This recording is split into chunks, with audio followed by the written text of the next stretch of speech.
Yes, sir. Yeah. So, hmm, so once again, welcome to the problem solving session. This time for the week 7 for the course Geotechnical Engineering 1. Uh, the course instructor is Professor D.N. Singh from IIT Bombay. So, I am Yogendra Narayanan. I am a PMRF research scholar. So, we will be conducting these sessions. So these sessions are intended to make the learners of this course proficient with the concepts that have been taught in a particular week by solving some of the problems uh, that are related to those contents, thereby equipping them better for attending the NPTEL exams as well as the several competitive exams, and thereby it will be useful for your professional career ahead. So with this, I would like to give a brief overview of what has been covered in the week 7 of this course. So essentially, previous week was uh, actually this week was the learners were introduced to the concept of hydraulic conductivity and several type of tests that are being conducted both in laboratory and in field in the determination of hydraulic conductivity, and what are all the factors which the uh, uh, affect the hydraulic conductivity, and several cases of failure that are related to it. For example, it is sand boiling or quicksand conditions, um, and and uh, head determination, etc. So with this, there was in the previous week there was a small problem which was left behind. So we'll be solving that problem first, and then we'll be entering into the hydraulic conductivity section for this week. So previous week on compaction we have solved some problem, and one of the problems was left behind. So we will solve that and we will go ahead with this week content. Hope it is fine. So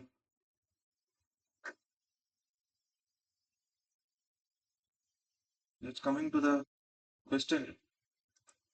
So the following data are given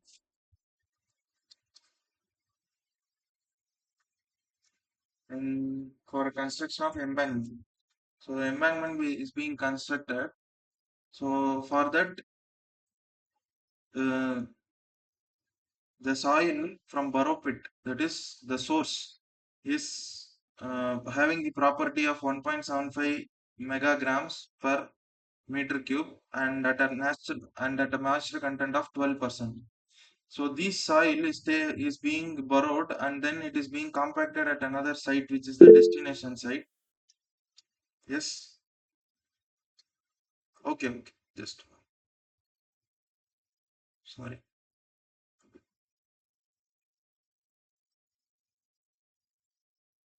Is it fine now? Okay. So as far as the question is concerned, a amount of soil is being borrowed from a source pit, which is at a density of 1.75 megagram per meter cube at a moisture content of 12%. So with this, some of uh, this soil is being taken out, and it is being dumped at a destination, and it is being compacted to a density of 2 megagram per meter cube and at a water content of 18%. Now what we have to calculate is, for every 100 meter cube of compacted soil that is being prepared at the destination, what is the quantity of soil to be excavated from the burrow pit. So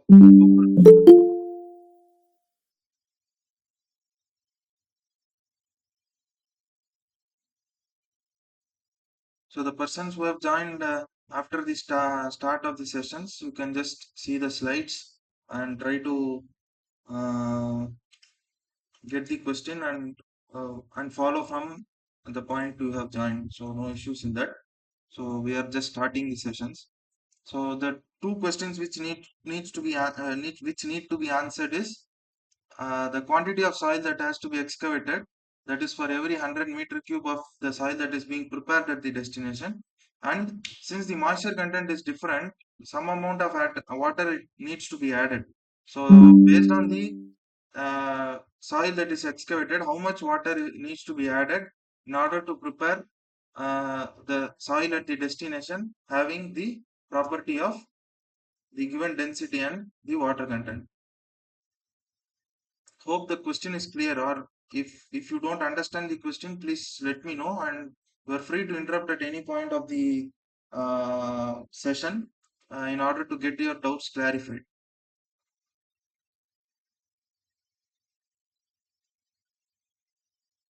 So now let us divide this column into, let us create two columns, which is borrow pit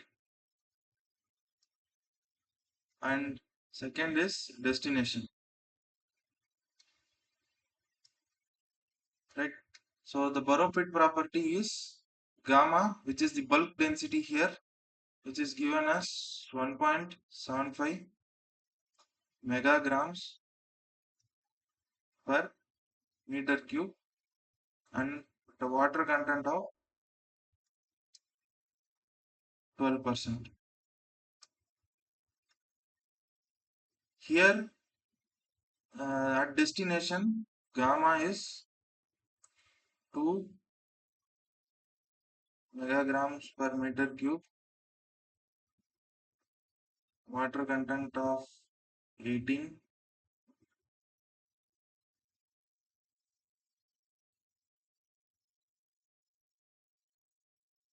and the total volume here for which we need to calculate is 100 meter cube. So in order to uh, in order to compute the first question, quantity of soil to be excavated from the borrow pit. So in this case, it needs to be the weight of the soil. So weight of the soil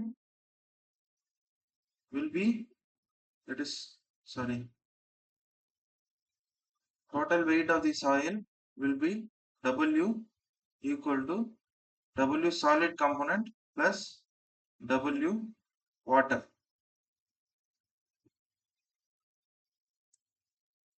right? So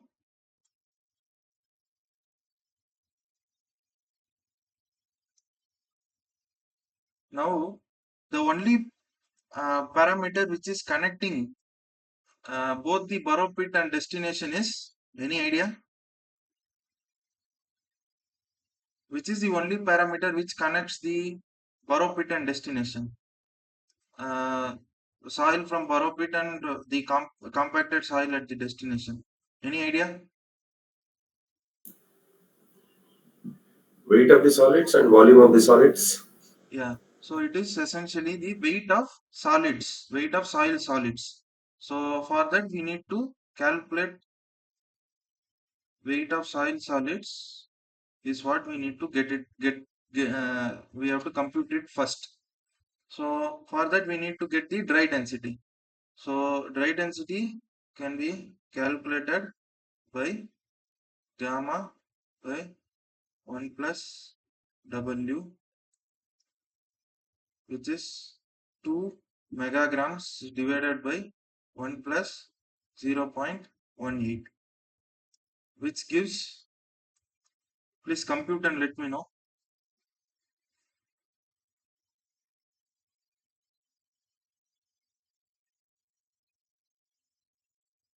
1.69.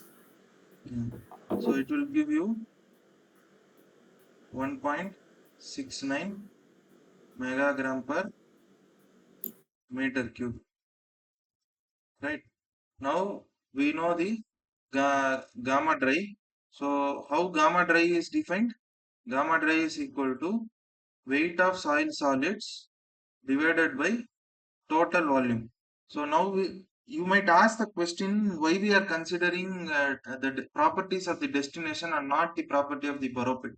So till computation of gamma dry, uh, uh, so we ultimately we need the weight of solids.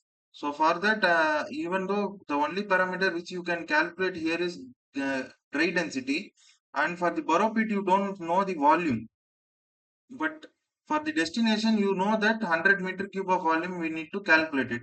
So that is why we use the properties that are corresponding to the destination site. So here gamma d we know as 1.69 equal to weight of solids by volume is 100. So weight of solids will be 169 tons, right? So now subsequently you know the weight of solids. So this we have calculated. This is 169. Now we need to calculate weight of water that that has to be taken from the Borough pit. That means we have to use the water content that is corresponding to the Borough pit. So for that 0.12, which is the water content of the Borough pit, which is defined as weight of water divided by weight of soil solids. So weight of water will be computed as 0.12 into weight of soil solids is 169. So how much we are getting?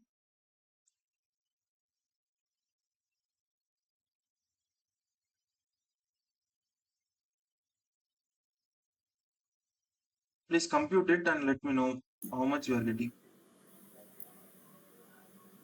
20.28. 20.28. Right, it is 20.28 tons.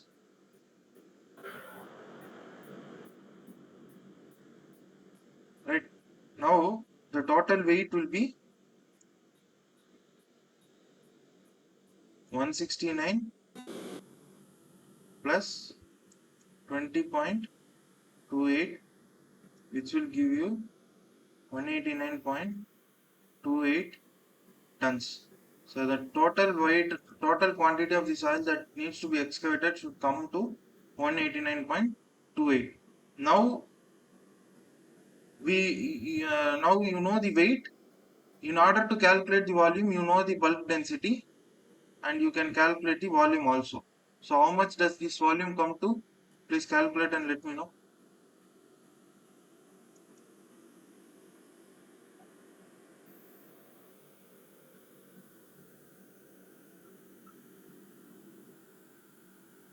So gamma is equal to total weight by volume. So volume is equal to weight is 189.28 divided by gamma is 1.75. How much we are getting?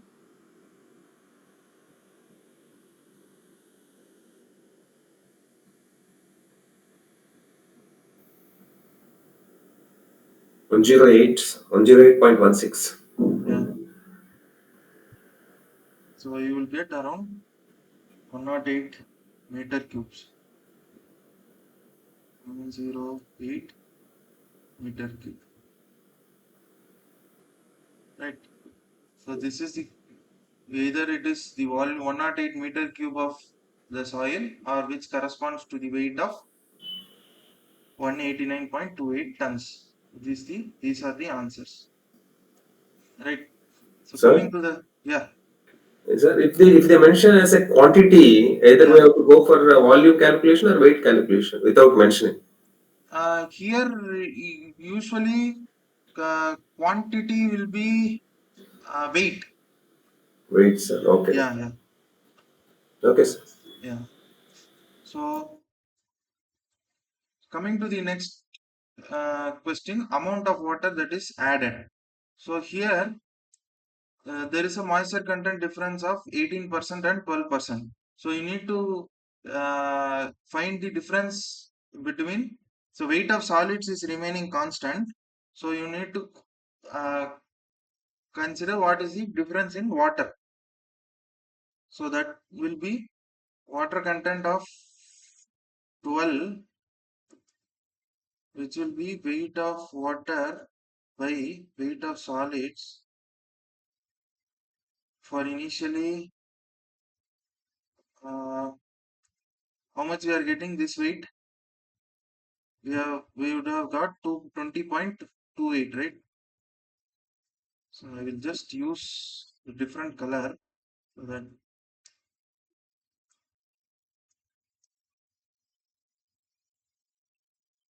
there is a space here. So for the second question, volume of water added is initially 0.12 is equal to weight of water by weight of solids, which gives us weight of water in each borrow pit is 20.28 tons, right? And coming to the destination, 0.18 is equal to weight of water by weight of solids, which gives us weight of water at destination is 0.18 into 169, which how much we are getting? It will come up to, I think, 30 or something.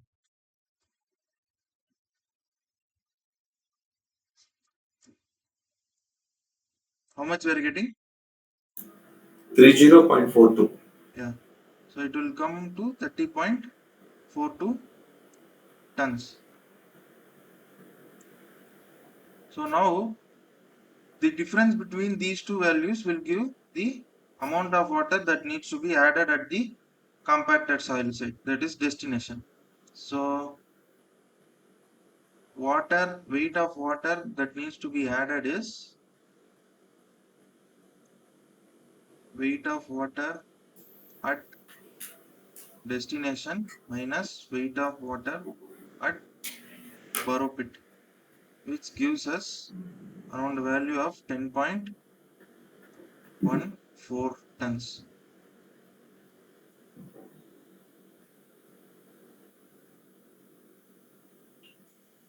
Right? Understood? Any doubts? Sir, here, Yeah. if the distance between a borrow pit and the site constructed, Yeah. if they are very close, you can add this additional water anywhere. Yeah. If the borrow pit and the site constructed, for example, if they are 2 kilometers far away, Mm-hmm. then where we have to add this water, either in the location or at the borrow No, area. it is. It is it is ideal to add water at the destination because Mm. there might be losses during transportation, which people tend to avoid. So it is always better to add at the during compaction. It is better to add at the destination. This is for our climate in mind, Yeah. our country. Yeah. Okay, okay, right. So going to the next question. So these initially will be solving some conceptual questions regarding hydraulic conductivity. Then we will solve some problems related to laboratory testing, field testing, and actual field example. One example is there, so that you will get how actually it is applied. Right. So coming to the first question, the unit of hydraulic conductivity is, what is unit of hydraulic conductivity?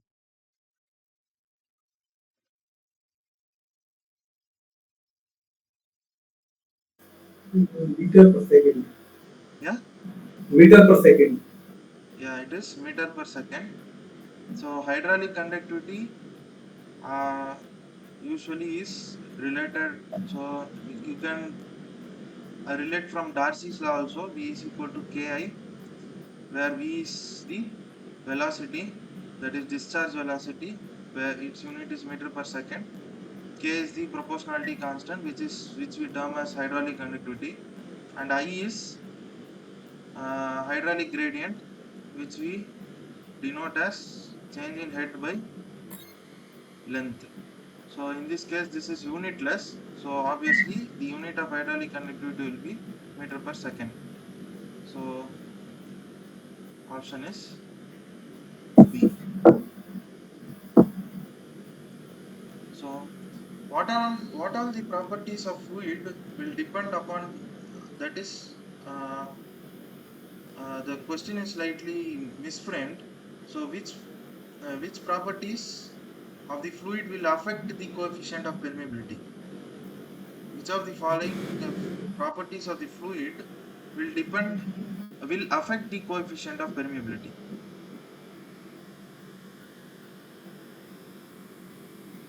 So all of the above. Yeah.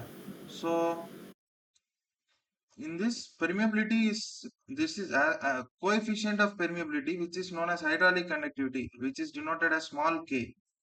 So it's a function of both the fluid that is flowing through the porous media as well as the soil properties, right?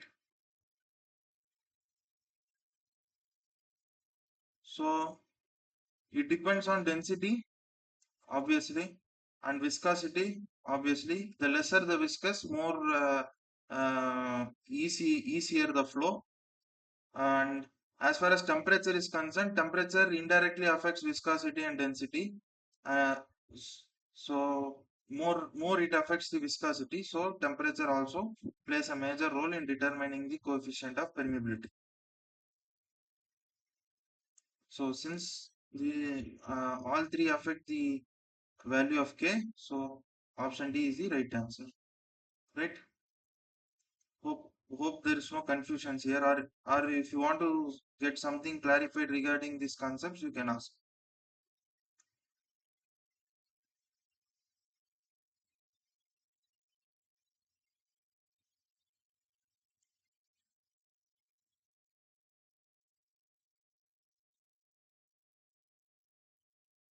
Now let me ask one question. It might be slightly out of uh, so imagine a fluid that is flowing through a uh,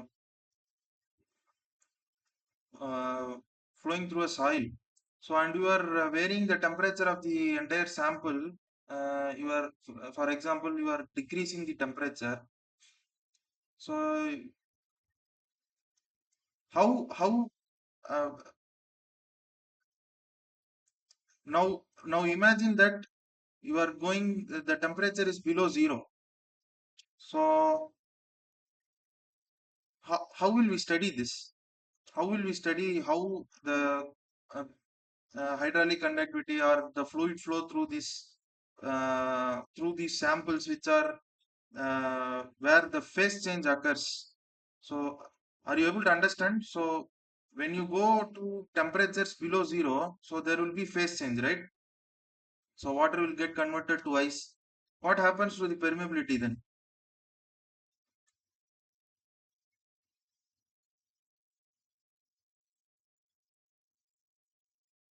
Permeability will be zero in this case. So whether we will be able to conduct permeability tests or not.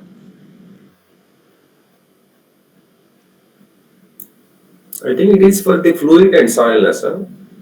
It is a property of soil and property of the fluid and grains.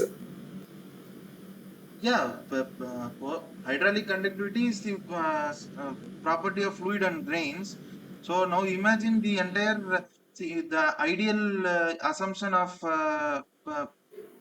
Darcy's law is soil should be completely saturated, right?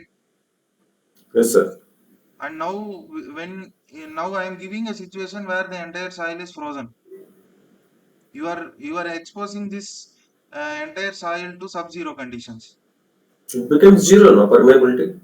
Permeability will get zero. So how uh, see uh, logically we are saying, so how will we test? It will not be zero. For water, it will be 0. Okay. So in that case, there are some fluids which don't freeze at that temperature, so that can be used. Otherwise, the pressure can be increased. So Okay. in that case, ideally, we should play with the property of the fluid that governs the parameter more than the soil properties in that conditions where there is a probability of phase change. So it is just for an information. So if you are getting confused, please don't uh, think more about it. So for undergraduate level or for as far as this subject is concerned, that is fine. Which fluid will move, sir, at even low negative temperature? There are some fluids, for example, ethylene glycol, which are specifically used in laboratories for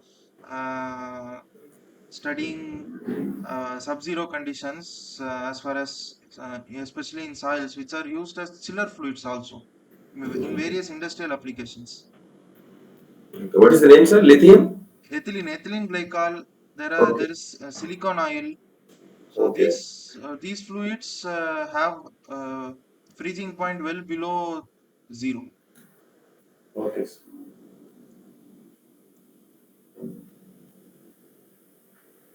So coming to the next question, what is the pressure along the phreatic line? So we have already discussed this. So the pressure along the phreatic line will be equal to atmospheric pressure.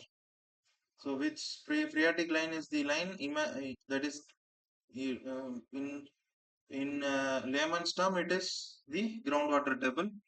And as far as geotechnical engineering is concerned, it is at which it is a line or a imaginary line at which the pressure of the pore water is at atmospheric pressure. So coming to the next question, what are the field tests that are carried out to determine the hydraulic conductivity? Pump in tests, pump out tests, Packer's test, all of the above.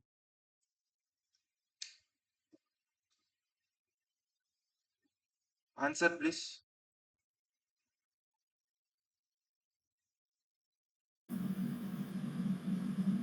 Yeah. So These are all of pumping them. so pumping tests and pump out tests are fairly common, which are which are very popular in well hydraulics. So Packer's test is ideally it is not taught in uh, at least at undergraduate level. So I'll give you a brief idea. So it is a field test where a borehole, both cased or perforated or uncased borehole are drilled, and packers are inserted. Packers consist of a guide like this, where there will be a transducer. So it can be single packer or dual packer, which are connected. The two packers will be connected by using wire line. So here at this, it will the advantage of packer test is you can collect both the pore fluid samples as well as you can measure the hydraulic conductivity by using these transducers which detect the pressure at which it is uh, i- which it is experiencing or by which it is injecting. So that is how packers test work. So as far as this stage is concerned, it is you can just get a brief outline of what is packers test. Okay. So what is the So media here? Is it a soil or rock surrounding? it can be even for rocks, packers test are used. So even for porous rocks, that is very having less porosity also, some packers tests are used. So pumping tests and pump out tests are relatively faster in case of soils which cannot be used uh, effectively or which takes uh, it is more of a conventional test where packer test is you can it is how to the major advantage is a single borehole is enough and it is a relatively very quick test. Packer test is quicker. Yeah, yeah. Do you have any videos or link or anything for packer test? Live videos or? No, right now I don't have. Okay, So, okay. so I can, uh, I'll just, if I have, if I come across something, I will just share it with you. No issues. Okay, okay, sir, fine. So, obviously, the answer is all of the above. So, coming to the next question.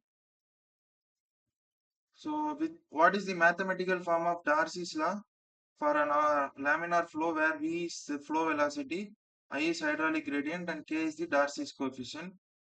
So, this is obvious. Darcy's law is defined as for a laminar flow condition, the discharge velocity is directly proportional to the hydraulic gradient. So,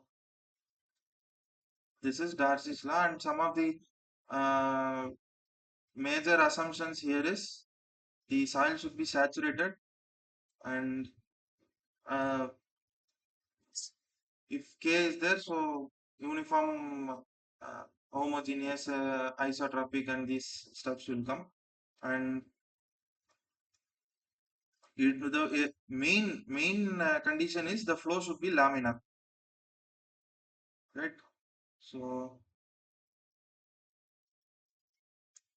now coming to the next question, what is the mathematical expression to determine Reynolds number if rho, v, d, mu, g, and h represent fluid density, fluid velocity, characteristic length, viscosity, acceleration due to gravity, and hydraulic mean depth?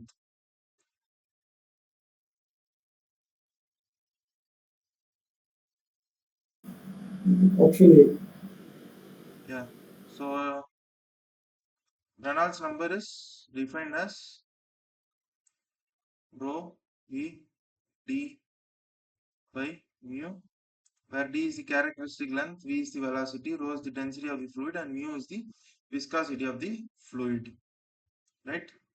So option A. So coming to the next question.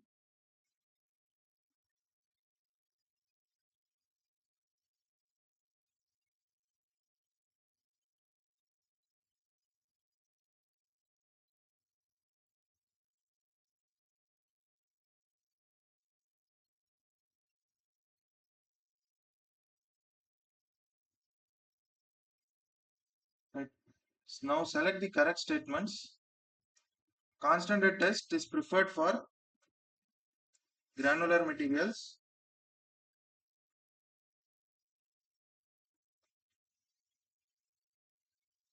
Falling head test is preferred for fine grained soils. Constant rate test is preferred for fine grained soil. So it is just a uh, interchange of uh, the tests. So what is the answer here?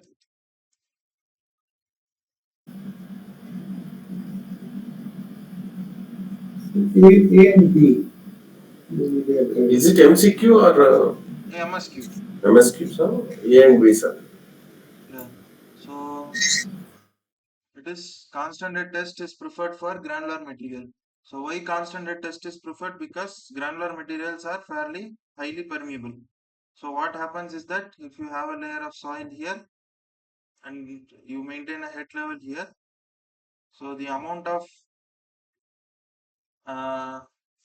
it is very difficult to measure the fall in water level with time for in case of granular materials, since the permeability is very high. So in order to that, we maintain a constant head here so that the discharge can be measured here, and the uh, head remains constant, so I remains constant. So coming to the next question, coming to the option B, falling head test is preferred for fine grained soil. That is due to the fact that since fine grained soils are least permeable, it takes time for the head drop to occur. So that can be recorded easily, so that uh, that uh, falling head test is preferred for fine grained soils. So option comes to A and B. So this figure is missing. So just note down the figure. So it contains three layers.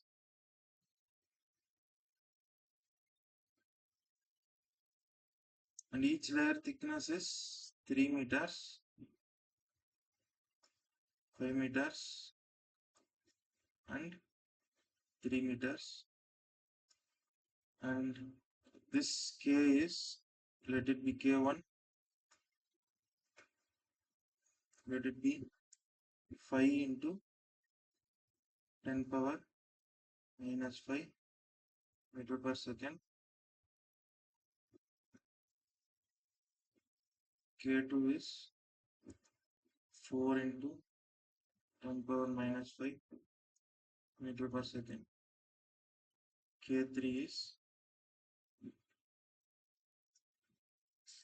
7 into 10 power minus 5 meter per second. So the flow occurs in vertical direction, which is perpendicular to the plane of stratification, right? So now what does the question demand is that they have given the entire hydraulic gradient I, which we can denote as effective, is 0.5,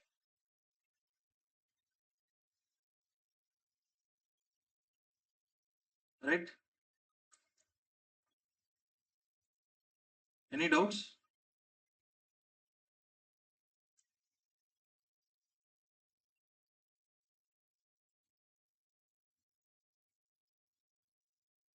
This is a very tricky question, so please listen carefully or pay attention. So I effective is 0.5, and now we have to determine how much is the head drop between the top and bottom of layer 2. This is layer 1, this is layer 2, and this is layer 3. So we need to establish what is the hydraulic gradient, that is head drop, not indirectly hydraulic gradient, for the second layer, this layer, right? Now we cannot use the direct that is uh, how direct relationship for effective permeability. So now we need to come to the first principles. So in this condition, which problem? So ideally we use Darcy's law, which is Q is equal to KIA. So for this condition, which parameter remains constant here?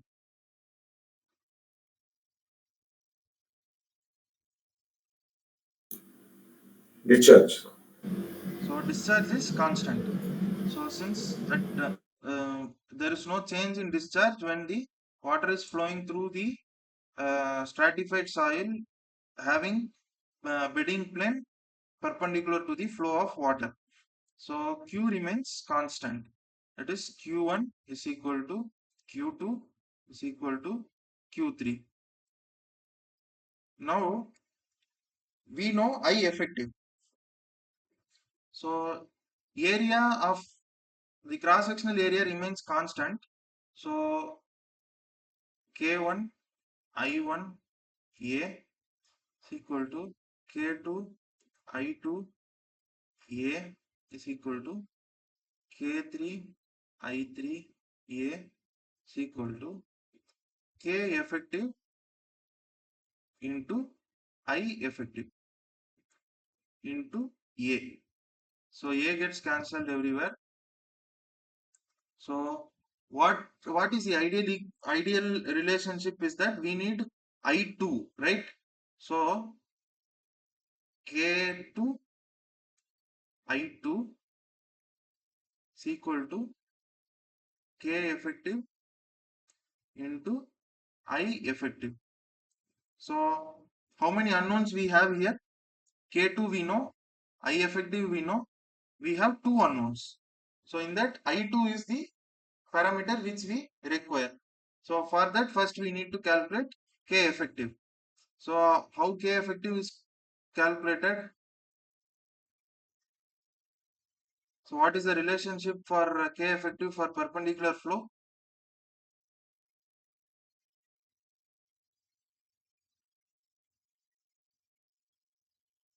Sigma z by sigma z by, sigma of sorry, z by k. so sigma, in this case we can write sigma z divided by Sigma of bracket z by k. z by k. So in this case it will be 3 plus 5 plus 3 divided by 3 divided by 5 into 10 power minus 5 plus 4, sorry, 5 divided by 4 into 10 power minus 5 plus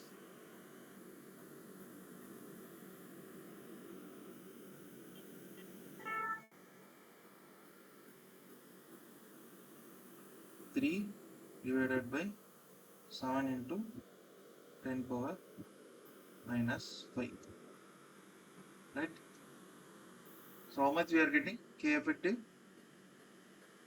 4.82. 4.82 into 10 power minus 5 meter per second. So now I effective is 0.5. Now substitute in this equation. K2 is 4 into 10 power minus 5. We need I2 is equal to K effective is 4.82 into 10 power minus 5 into 0.5, right? So how much is the I2 here? So you can cancel 10 power minus 5 and 10 power minus 5. I2 will be how much? 0.6025. 0.602.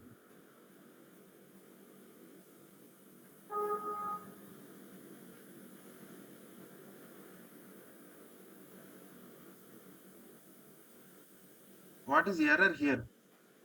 Sir, 1 second, sir. Small.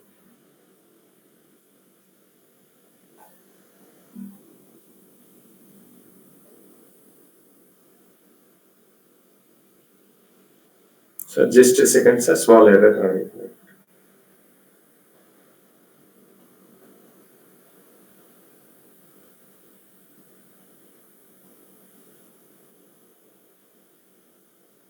Sir, a small error in the answer.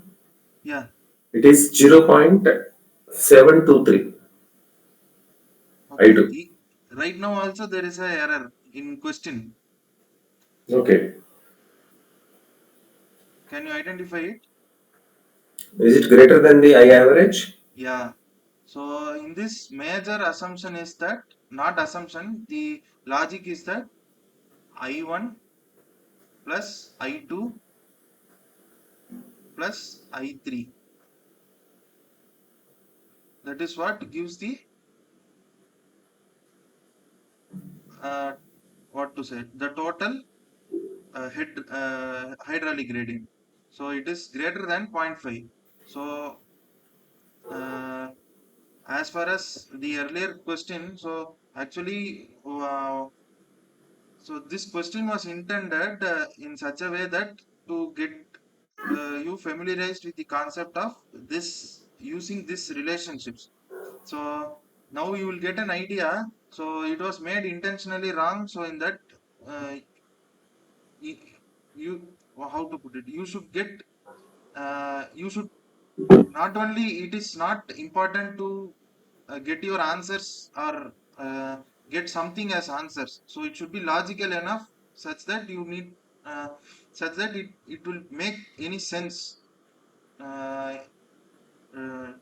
to uh, that it makes some sense, right? So in this So what we have observed is that so the value of hydraulic gradient for the second layer itself is greater than the hydraulic gradient of the uh, entire stratified layers. So there is some issue with the question. So we will come back to this question. Maybe I will get the uh, uh, right values. So right. So let us move to the. If is any doubt, are there any doubts regarding the approach to this question? Or The concept is clear, sir. But okay, you have selected randomly your values. That's yeah, why yeah, now yeah. we don't get answer matching, sir. Actually, there was a I missed the diagram actually, so that is why. Okay. Okay. Okay. Uh, Sir, even we can apply this same concept for horizontal permeability with respect to uh, some other question if they ask.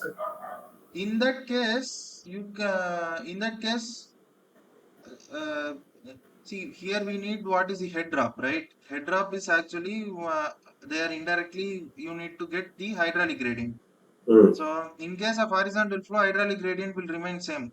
Discharge will Yeah, if they give a remain. discharge value and similar question is framed. Yeah. If they ask a So second layer, what is the discharge? exactly. So that in that case, you can do the Apply same same one. thing by equating hydraulic gradient and adding discharge. Okay. Okay. Yeah. May I know the source of these questions, sir? Any textbook or? No, this is not from any textbooks. So No. essentially, what we have been instructed is that from see this course is being offered from 2019 or 20, I think. Mhm. So 1920 was the uh, first time this course was started commenced to offer. So Okay. from that, whatever assignment questions uh, or direct questions from previous question papers are there, so that Okay. we are instructed to compile that Mhm. and Frame the question. solve in the Oh, sessions. So apart from that, I take some questions from uh, we have separate our databases, and maybe okay. I we work on, so we serve as the TS for this course in institute also. So Okay. during that exposure also we frame some questions. So in order to get benefited, so I share some questions here also. So that is Okay. not an issue. Okay. So coming to the next question.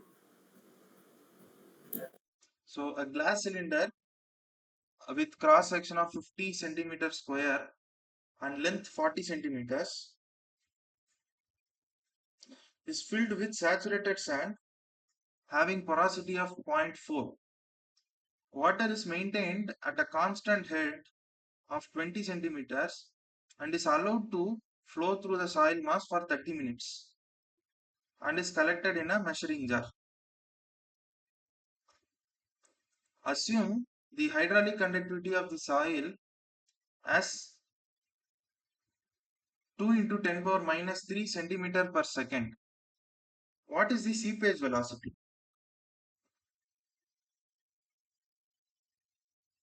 So we need what is seepage velocity. How seepage velocity is defined? What is the relation for seepage velocity?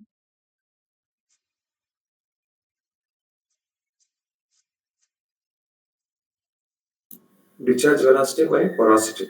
So it is discharge velocity, which is also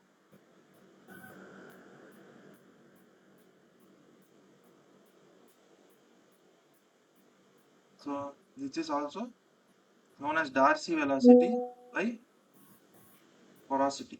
In right now, coming to the we know the porosity, which is zero point 0.4. We need velocity here, Darcy velocity.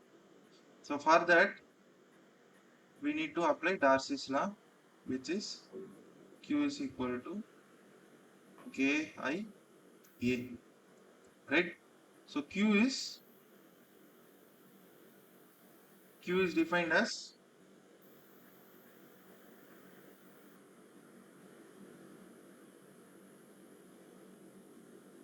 volume of water collected by time. Yeah. So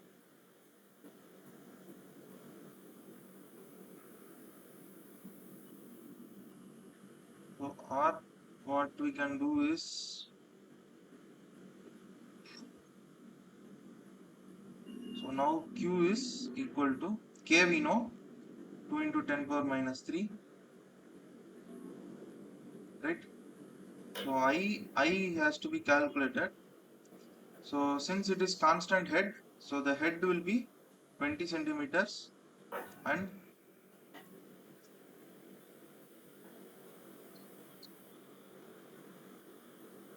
length of flow is 40 centimeters, right? So it will be 0.5. 0.5, right? Now, and we have to, actually we need only Darcy velocity, right? So we have the data actually. We don't need glass cylinders, cross sectional area, and unnecessary time and all. So we need we have velocity is equal to k into I. So how much we are getting? 1 into 10 power minus 3 meter per second. It is just given to confuse you. Centimeter per second, sir. Yeah, centimeter per second. So now seepage velocity is 1 into 10 to the power minus 3 divided by 0.4. How much you are getting? It will be 2.5 into 10 power minus. Option D. 10 power minus 3. So all the unnecessary details are given for confusion. Right? Any Sir, doubts? Yeah. sir, this K value you have taken as 1 into 10 to the power minus 3, but in question it is 2 into 10 to the power minus 3. No, I'm not getting you. What you are saying? In question written, the Yeah. value of electronic conductivity is 2 into 10 to the power minus 3. Yeah. Here, B is equal to Ki formula, you have put 1 is to 1 into 10 to the power minus 3. So that is because V is equal to Ki, right? I is 0.5. Okay. Now his correction is Yeah. uh, okay, sir. Done, sir. It's correct only. Yeah. Yeah. So that's what I have done is, maybe it is confusing. So let me write it again. So V is equal to Ki, right? K is 2 into 10 power minus 3 into 0.5, which gives you this answer.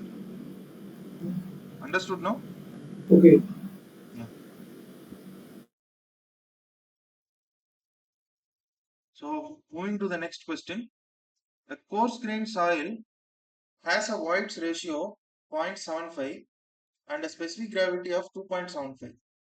The critical gradient at which quicksand condition occurs is,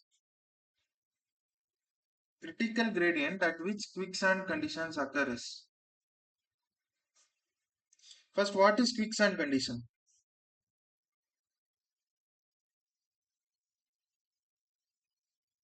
So how quicksand condition is defined? What is the property of the soil at quicksand condition?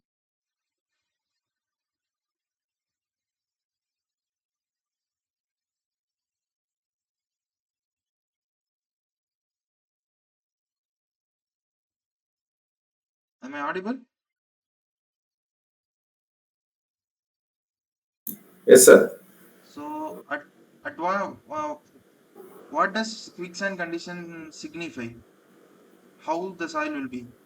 For a upward flow or for Yeah, upward seepage, yeah, whenever the effective stress becomes zero, yeah, then the soil particles will move and shear strength becomes zero. yeah. So And that is exactly. generally, At which the effective stress becomes zero. yeah, So due to the flow of fluid yeah. in um, in how to put it in this case, generally it is upward flow. Yeah.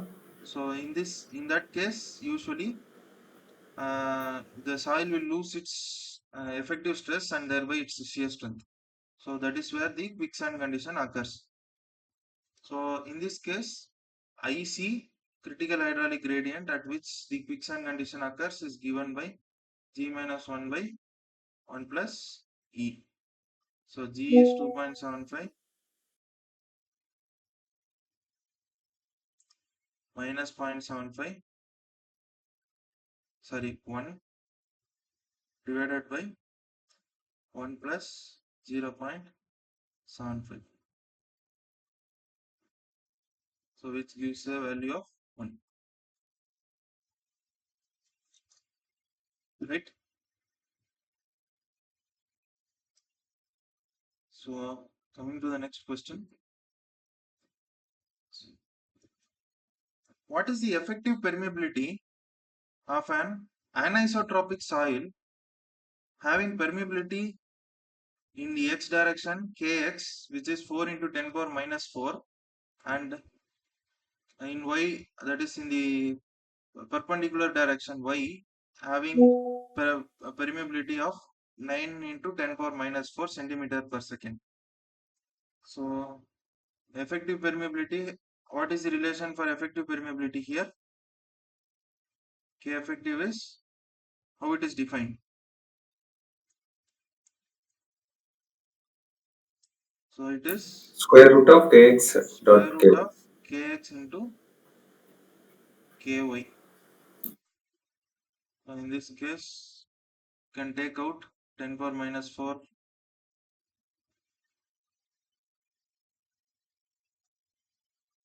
It is 4 into 10 power minus 4 into 9 into 10 power minus 4. Can take 10 power minus 4. 4 nines are 36. So obviously you will get 36 root is 6. 6 into 10 power minus 4 centimeter per second. So this is effective permeability.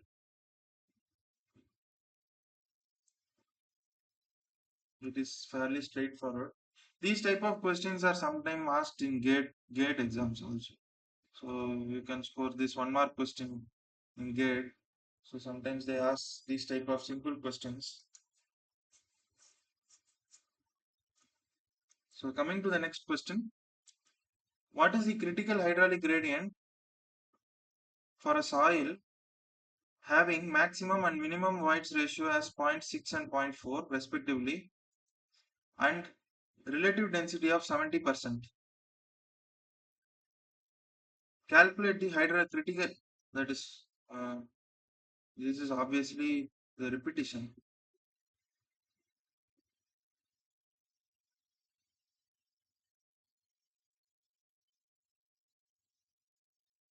So we have to calculate the critical hydraulic gradient of the soil having maximum and minimum voids ratio as 0.6 and 0.4 and the relative density of 70%. Assume GS is 2.667. So first we need critical hydraulic gradient IC is defined as G minus 1 by 1 plus E. So in this we know G, which is 2.67. We need to find E. So for that we have relative density RD is equal to E max minus E divided by E max minus E minimum, which is relative density is 0.7 is equal to E max is 0.6 minus E divided by 0.6 minus 0.4. What is the E we are getting? How much E we are getting? 0.46. 0.46. Right. Now We take this E and substitute in this relation. 2.67 minus 1 divided by 1 plus 0.46, which we get 1.67 by 1.46. How much we are getting? 0.14 we are getting, sir, but options are not there. 1.67 by 1.46, right? Yes, sir. Answer is 1.14. Divided by 0.46. Yeah. So you can change this option to 1.14. This answer is 1.14, right?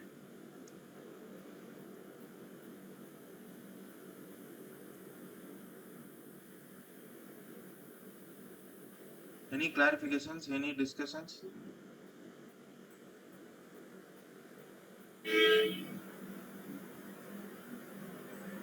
Any doubts? No, sir.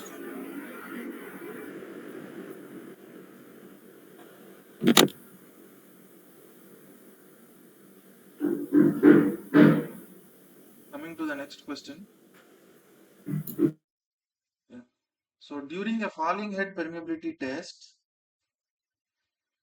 head causing flow was initially 90 centimeters, which dropped by 6 centimeters within 15 minutes.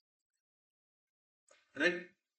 How much time will it take for the head to fall to 45 centimeters? And if the viscosity of the water at 25 degrees centigrade is as given here, calculate the absolute permeability. So now, what is the relation for falling head permeability test? How permeability is determined? K is 2.303 into area of cross section into L divided by, this is area of tube and this is area of the sample, into T log 10 of H2 by, or H1 by H2. Right? Now we need to find what is the time taken for head to fall to 45 centimeters. That means permeability is going to remain constant. Right? Now,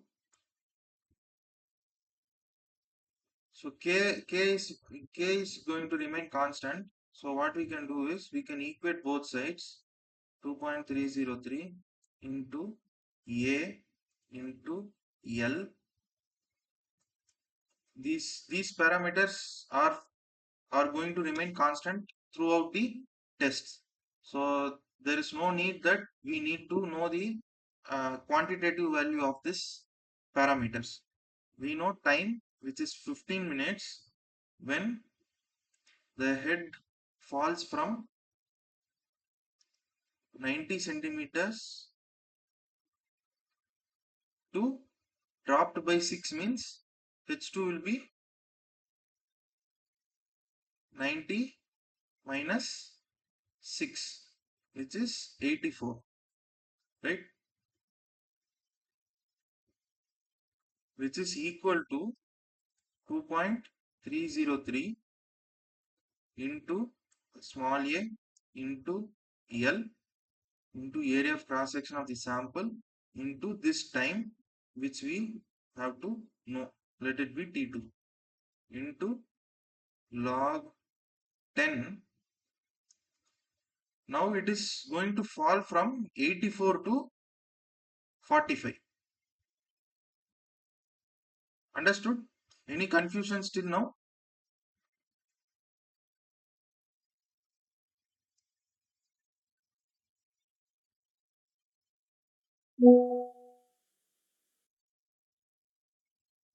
Any confusion still now? No, sir. Okay. Now we'll remove the common terms A, L, A. Now what happens is log of, Sir, small question, sir. yeah, Initially, the head is given 90 centimeter, yeah, and it is dropped by 6 centimeter. That means at the end of the first rail, it becomes 86, 84. 84, yeah. After that, it is not given any data, whether it is a original head, original of 90 centimeter or 84. No, no, The in second this rail. case, we should understand that after that it reached what to say, uh, 84. Again, what is the time taken to fall for 45? Here you can now for academic practice you can do for both the cases. Hmm. So if you put 90 to 45, you will get the total amount of time that is taken, right? So here what the question intends is that from 84 to 45, what is the time taken? We have to assume that it is a continuation. Yeah, yeah. Okay. So 90 by 84 by 15 is equal to log of 84 by 45 by T2. How much we are getting T2?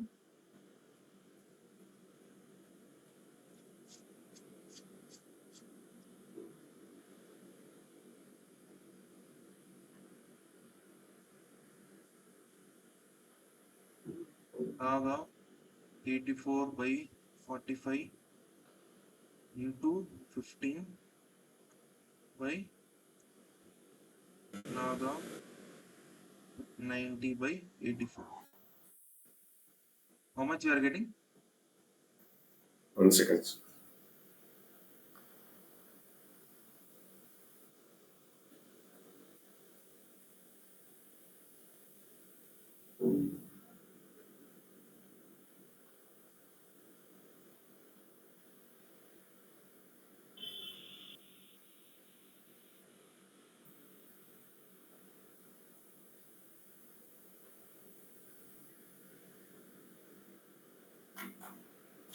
135 minutes.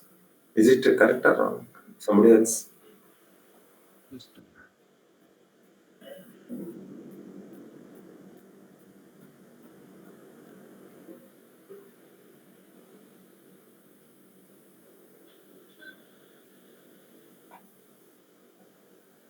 will come to,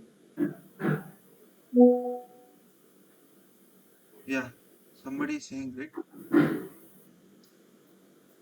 Okay. So it will come to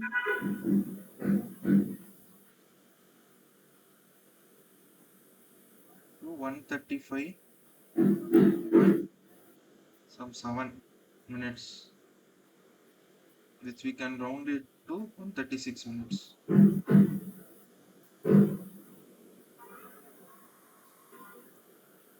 Now, in order to check the answer, you can substitute these values by 90 by 45 and you can add this and 15 to get, you are getting the cumulative value.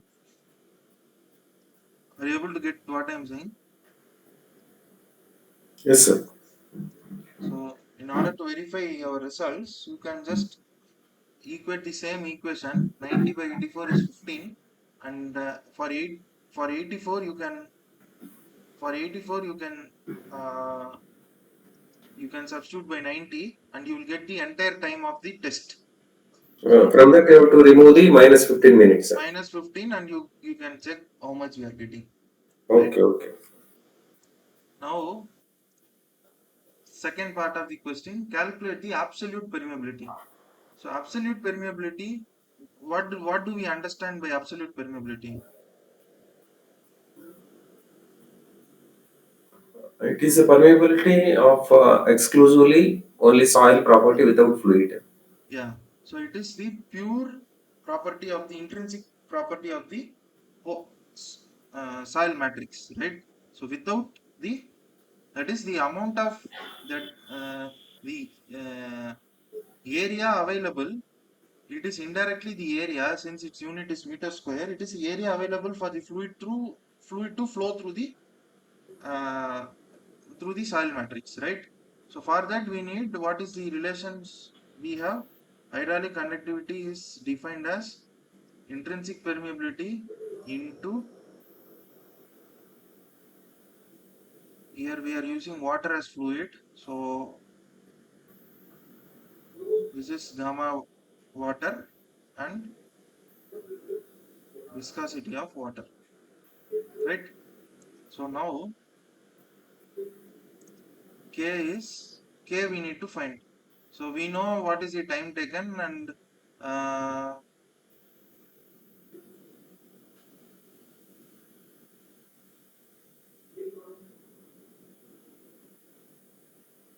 okay, actually to know that we need all the parameters, right? Yeah, permeability also we need. Yeah, we need permeability, and for permeability we need to know the area of Other, cross section and yeah, this one. constant values are not. Yeah, so you can take these values.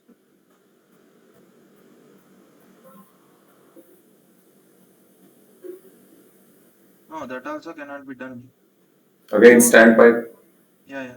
So now what you can do is, since the question is incomplete, Next time we so can do it. so you Pathway you can do it next time, sir. yeah. So I will just explain the procedure. So first we need to calculate k by using this relation, right? And substitute this here, and you know the dense unit weight of water, since it is in centimeter, grams and centimeters, you will get in gram per cc, which is 1, and you have to substitute viscosity of water, which is given in the question. So you will get the absolute permeability, right? So this is how the procedure is. Any doubts? Why the temperature is given, sir, here? 25 degrees? Room Because temperature? viscosity varies with the temperature. Viscosity is more sensitive to temperature. Yeah, this is a room temperature or what? Yeah, it can be 25 degrees centigrade is ideally the room temperature. Okay. Uh, so, but in another case, density of water is 1 gram per cc at 4 degrees centigrade. Hmm. So, so this density, usually we don't give attention to the temperature variations, because there will not be any major fluctuations in temperatures uh, in the in the in the uh, range of domain we work, right? So usually with if you go at greater depths, so if you go to 400, 500, 600 meters down, so in that case the you will observe the effect of temperature. So there the temperature plays an important role. Not at 10 meters, 12 meters, there will not be any significant changes that needs to be taken care of. So that's why usually in conventional geotechnical engineering we ignore these temperature effects and things and related uh, and other geotechnical other environmental conditions like pressures and etc. Understood? Or any doubts? Yeah, it's okay, sir. Fine.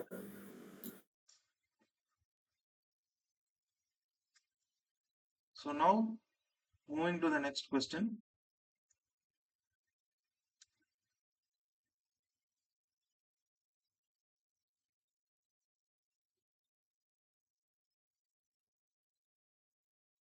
A horizontal stratified soil deposit consists of three uniform layers.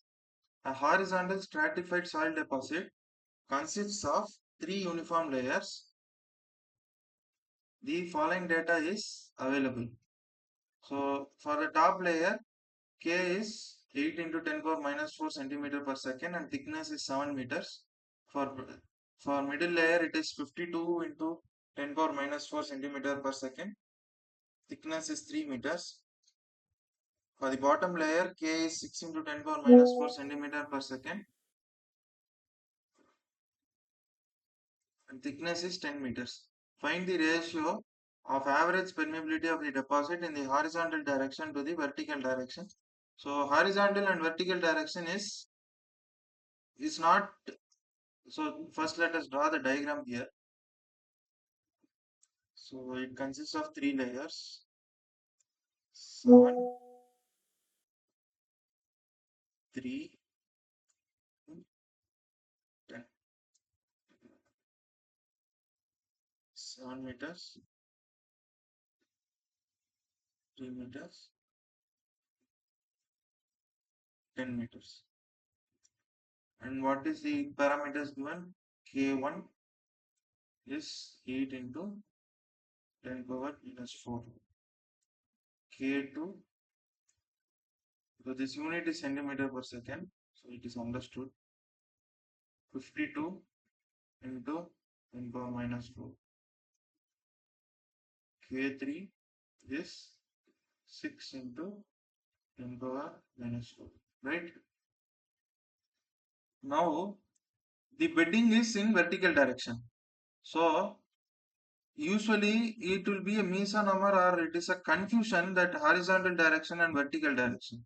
So, instead of that, usually what we will do is we will specify whether the flow is parallel to the bedding plane or perpendicular to the bedding plane or stratification, right? Stratification in the sense these are all stratification, and if the flow is like this, it is perpendicular to the plane of stratification or bedding plane, and if the flow is like this, it is parallel to the bedding plane.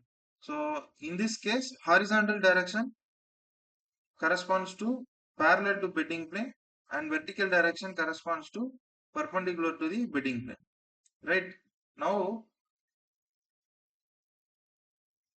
here, since we are knowing horizontal, so we just keep it as KH. Since also normally if nothing is specified, this is what is default. By default we have to understand this one.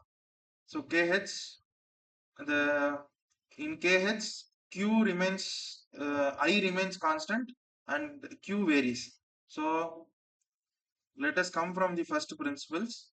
So I remains constant, Q1 plus Q2 plus Q3 is the total discharge Q, right? If we apply Darcy's law, K1 I1 A plus K2 I2 A plus K3 I3 A is equal to KH I H A. So here I1 is equal to I2 is equal to I3. Hence, this entire thing will be sorry.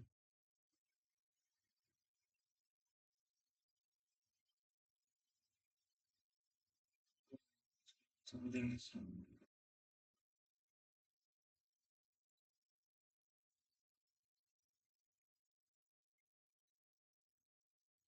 Sir, area is thickness into Yeah, thickness into unit length. yeah. A1 is 7 meter into Yeah, 1 meter. exactly. So now it will come. I will get cancelled everywhere.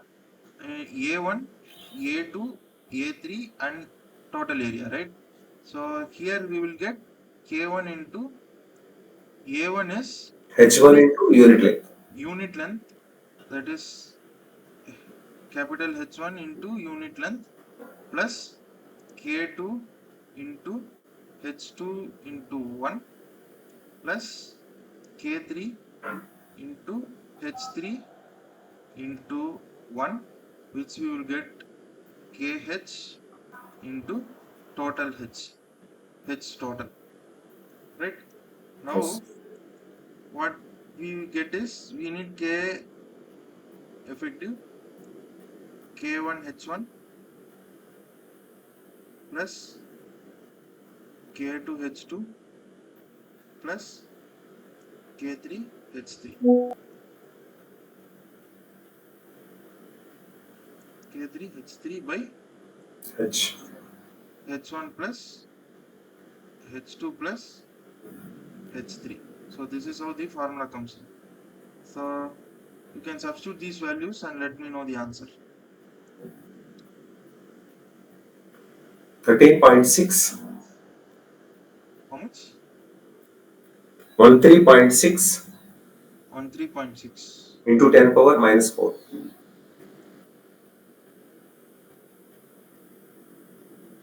This centimeter per second. Right. So others, are you getting this answer or you are getting different thing? Yes, sir. Answer. I mean, but my answer is 13.3. You can Okay, read. that decimal does not, because whatever you take and divide, so that will Yes. uh, be that is immaterial. So coming to the vertical bedding plane, that is perpendicular to the bedding plane or vertical direction. So what happens here is, in a similar way, we will come from first principles. So here discharge remains constant, which is Q1 is equal to Q2 is equal to Q3, right? And I1 plus I2 plus I3 gives IV. Okay. Now we have to know V is equal to K I, right? Or Q is uh, K. Just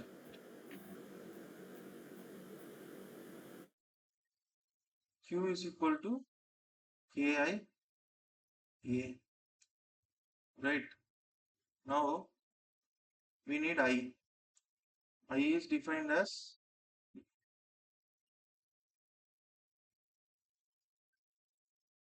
K I A delta H by L, or in this case this is H. So now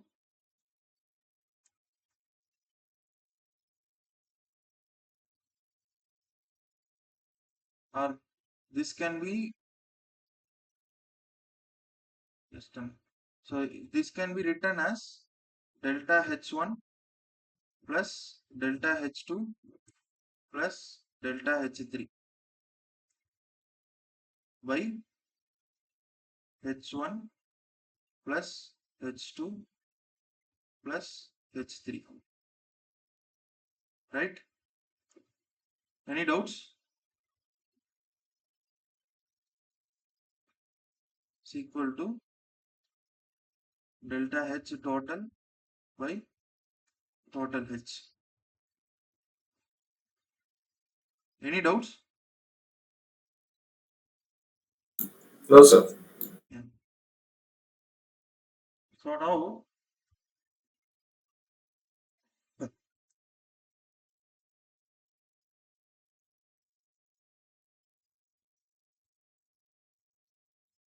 yeah. So here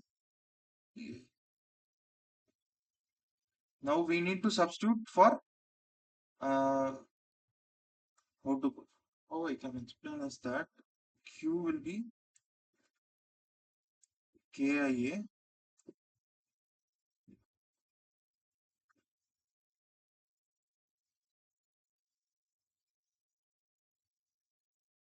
and here I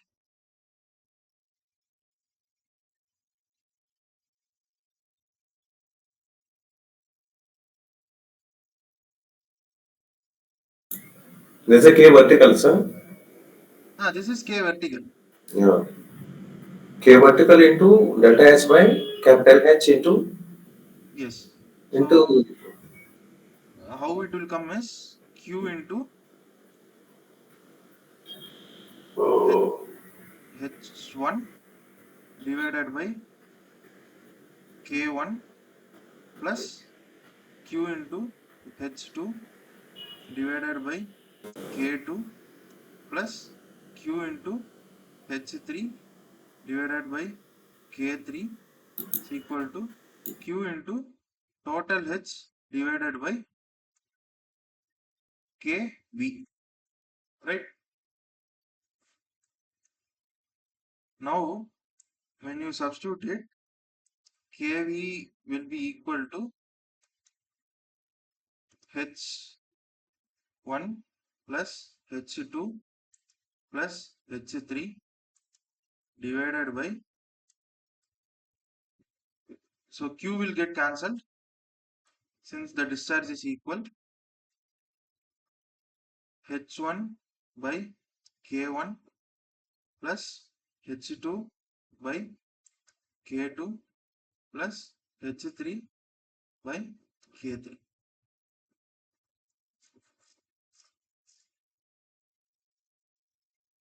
This is 1 by KV.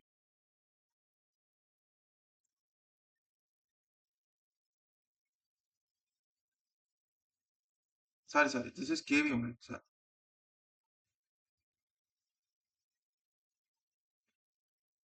What we are getting here, KV is, please compute and say, substitute the values and compute and say.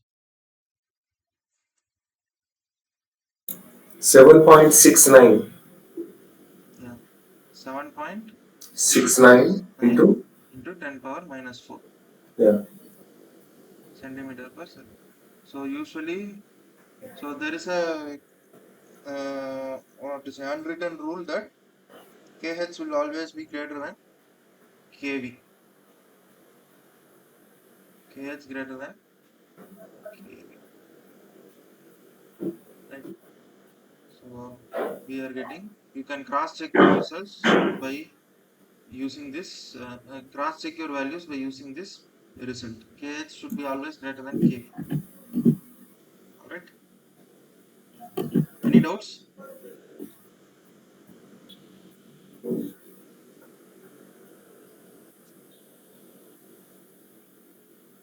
No, sir. Final ratio is remaining. Yeah. So ratio will be, they are asking KH by KV. It will be KH is 13.6 divided by 7.69. It will be approximately 767. 1.76.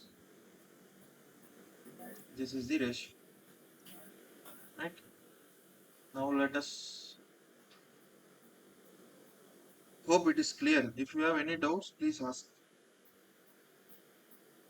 Sir, here small practical question I will ask you. Yeah.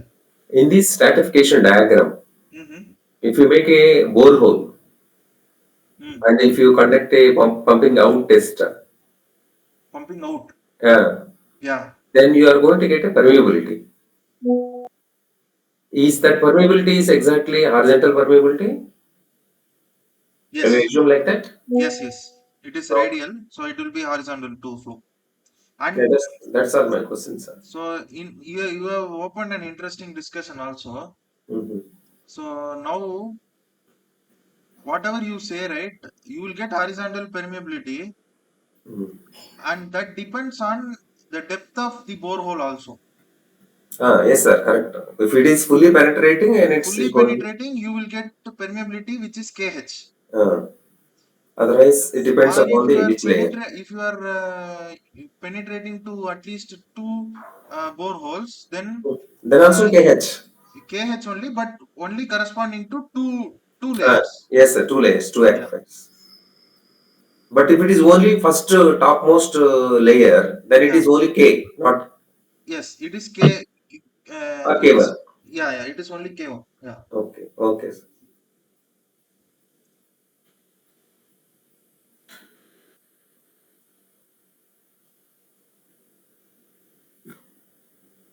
So coming to the next question. So a masonry dam has its foundation on the pervious sand deposit. So determine the maximum upward hydraulic gradient if a factor of safety of 4 is required against boiling. So consider the porosity of sand as 45% and specific gravity as 2.65%. So what we need to know is what is the maximum upward hydraulic gradient that can be achieved to prevent from if the factor of safety is 4. Now factor of safety is defined as IC by I. So the hydraulic gradient should be always less than the critical hydraulic gradient, right? So 4 is equal to IC by I. Now we need IC by 4. So to calculate IC with G minus 1 by 1 plus E. So we have porosity. Porosity is E by 1 plus E, or which can be written as N by 1 minus N, which is N is 0.45 by 0.55. How much we are getting? What's ratio?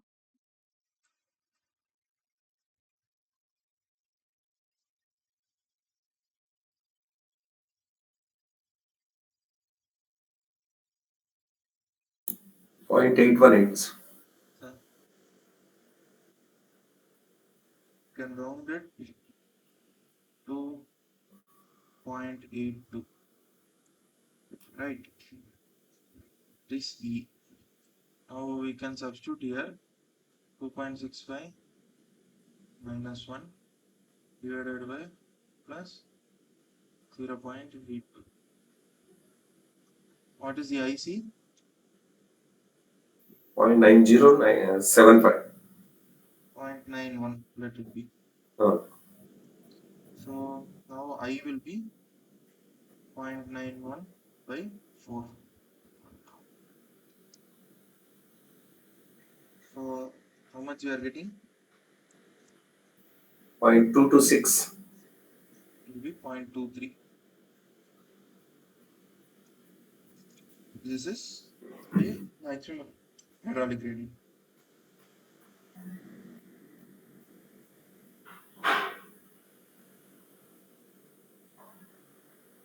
So coming to the next question, a pumping test was made in pervious gravels and sands extending to a depth of 16 meters where a bed of clay was encountered.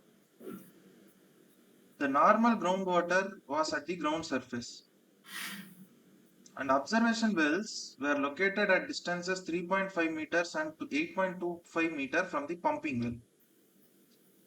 Now, at a discharge of 18 cubic meter per minute, a steady state was attained in about 24 hours.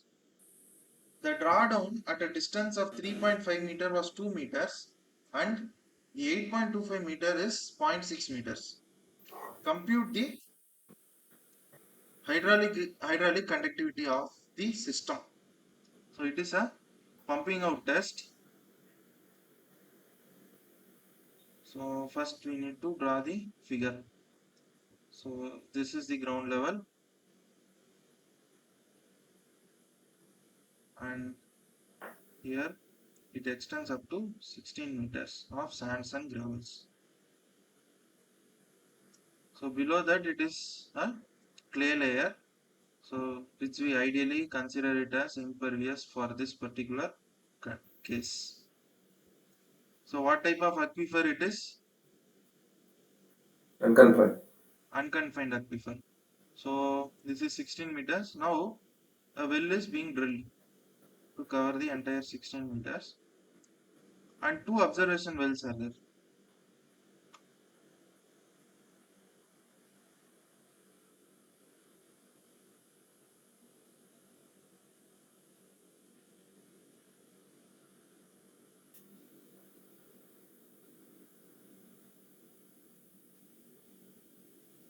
Right. Now This observation well is at 3.5 meters and this is at 8.25 meters, right? Now initially here at radius relatively at infinity, it is at groundwater table. Now it is falling up to here, it is here, it is going up like this to here, and it is going up like this to here, and it is again reaching ground level at this point, right? Now what we know is, so 16 meters is the depth, which is h, and q is 18 meter cube per minute, and what they have given is steady state was obtained, so that is immaterial. So drawdown at a distance of 3.5 meter was 2 meters. So drawdown is this length. So this is 2 meters and this is 0.6 meters, right? So now we need the hydraulic conductivity. So as far as Duput's equation is considered, K is equal to 2.303 Q by pi into H2 square minus H1 square log 10 of R2 by R1, right? Now we need to find, so this is H1, this is H2, right? Now H1 will be 16 minus 2, which is 14 meters, and H2 will be 16 minus 0.6, which is 15.4 meters. Any doubts?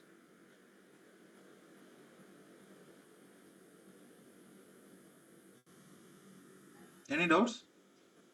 No, sir. Yeah. So now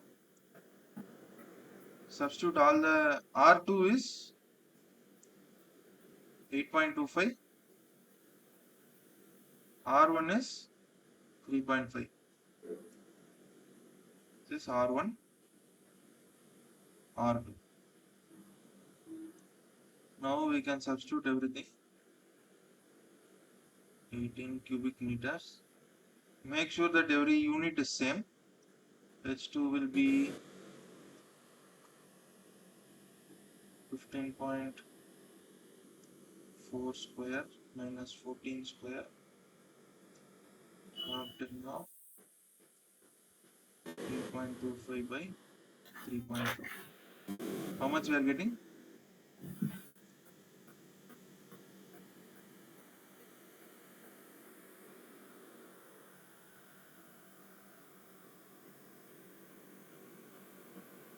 So I got 0.12 meter per minute. Yeah. Any other answers?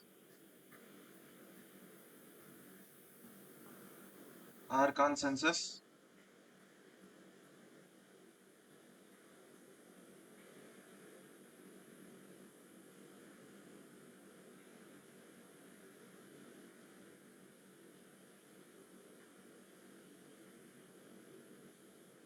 So the answer is 0.12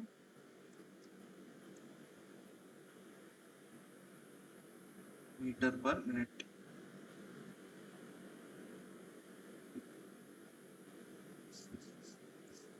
Right?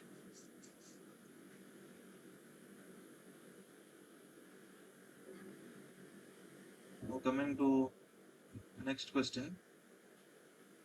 So we have I have two diagrams are shown, and now what we have to do is at different points we have to determine the head, that is total head, and the direction of flow. So for that, let me specify at what points we have to get A, B, and C and D, right? A, B, C, and D. All right. Now, total head is combination of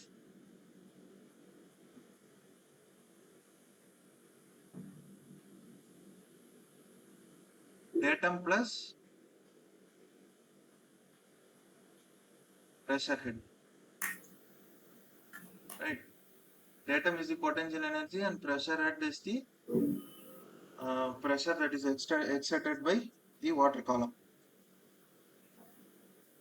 Now, we have to choose the base reference. So for first, let us consider first case, point A,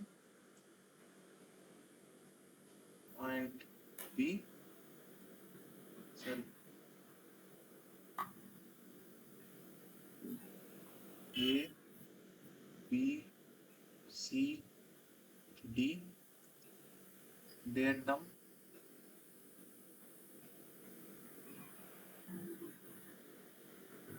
Z, pressure head, total head. Right?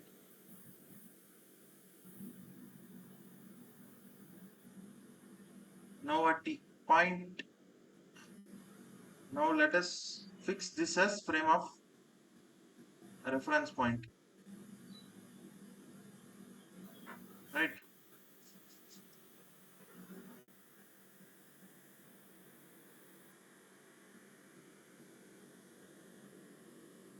What are the units, sir? All these are millimeters? Yeah, it is millimeters. Okay.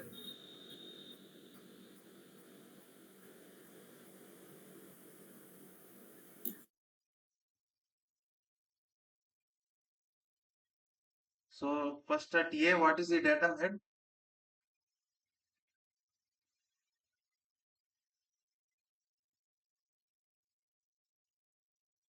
At point A, what is the datum head?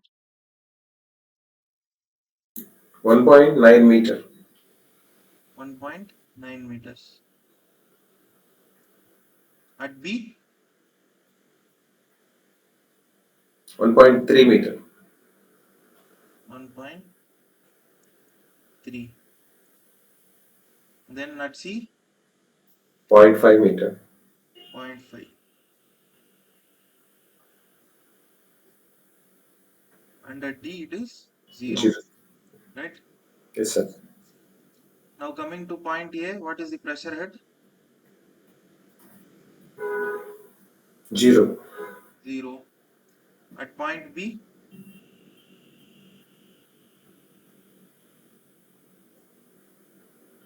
0.6, sir. you can take gamma W as 10. Sir. 10, and so that will be pressure. We need only head, right? So here it is 0.6, right? At point C,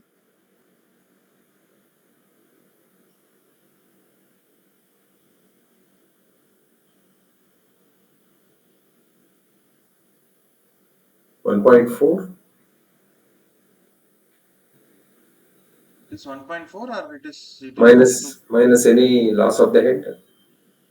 uh-huh. Uh, So where is the atmosphere here? okay, these 2 points.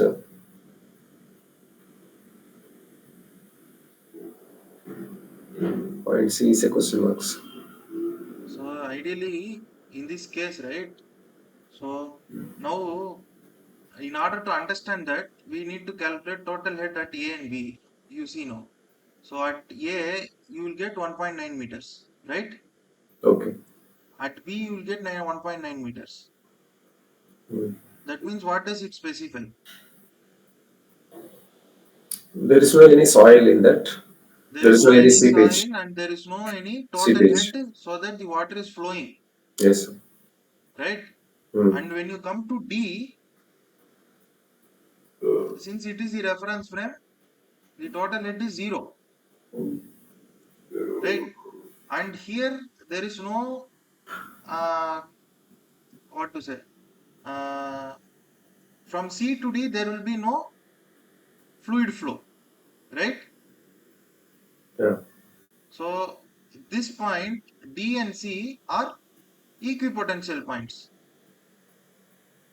So the total head at C also will be 0. So in this case, since we are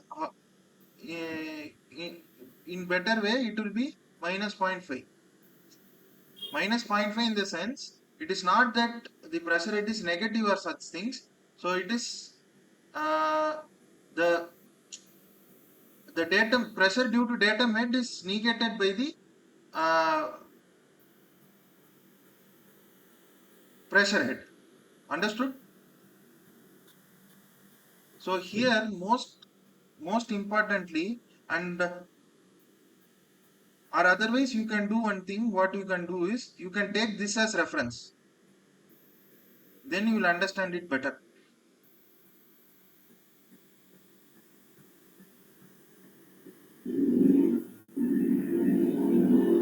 Am I clear, or I'm confusing?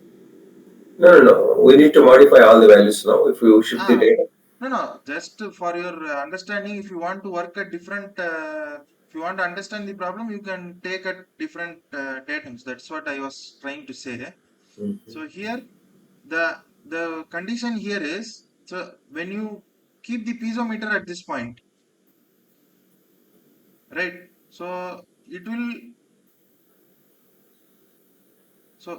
so this point is directly exposed to the atmosphere as well as this point. So that is why there is no flow occurring here. The flow occurs only in the sample. So now the head difference at point B and point C is 1.9.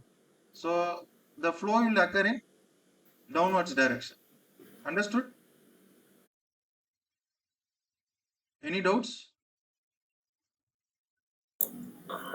For me, C is a little bit difficult, sir, to understand. Yeah. So here just you forget about the values here. Okay. Okay, sir. Now let us, you just forget about the values. So what happens is that, so B is related to this point A, right? So when you Mm. keep a piezometer, it is straightforward that it will tend to go to point A, right? Mm. Mm. Now in case of C, it is little tricky. You don't know Yeah. where the uh, at at what pressure it is existing, right? Mm. So here the point C is directly connected here to this point. The nearby value, nearby uh, exposure of atmosphere is B, right? Okay. And as we have seen in A and B, there is no flow of fluid that is taking place from A to B as such. Due to there is no change in total head. Same condition will apply here. So usually what we do is, in this type of cases, we directly calculate the total head by straight logic.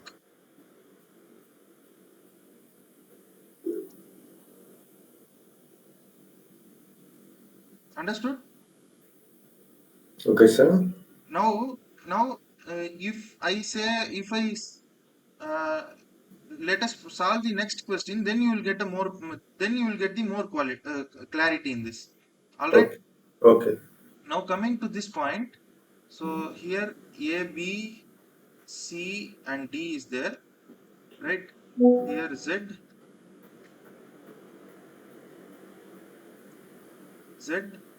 and U, and total head, right?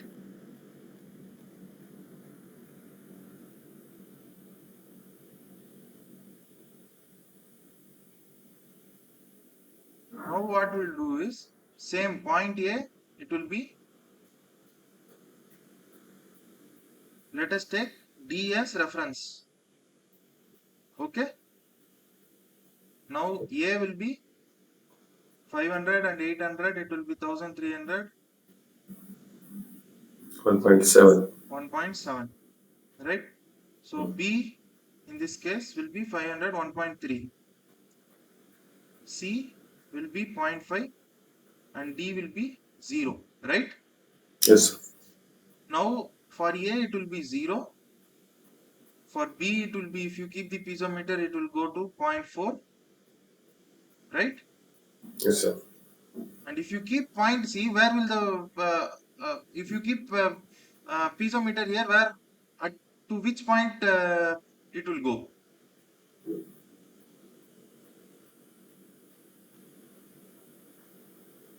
Now, if you keep the piezometer at point C, I'm just drawing the piezometer. The nearby atmosphere is this one, right? Yes, sir. So it will go up to this point. Hmm. So the total head here is 800 plus 400 plus 650.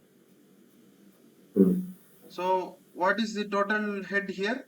1200, 1.85. Good. And when you keep at point D, what happens? 500 gets added here. So it will become 2.3, right?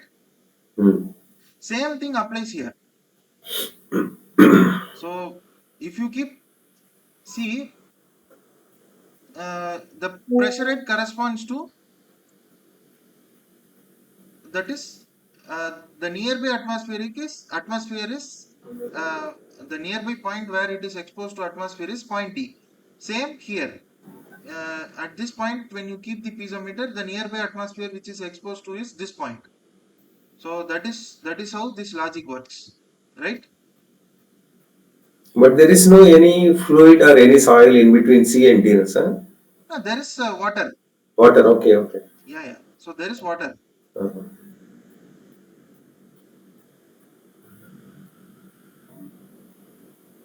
Understood? Yes, sir. Yes, sir.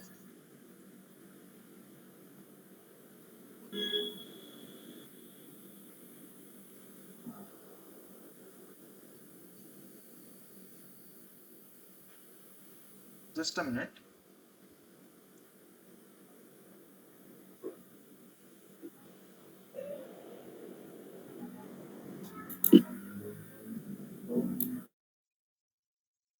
Now, we will see more.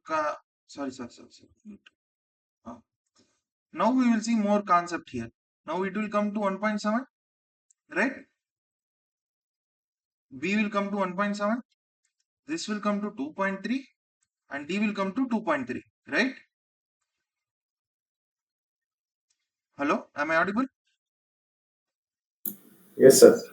Now you can see here, What is the C, Lisa, total head? C is 2.3.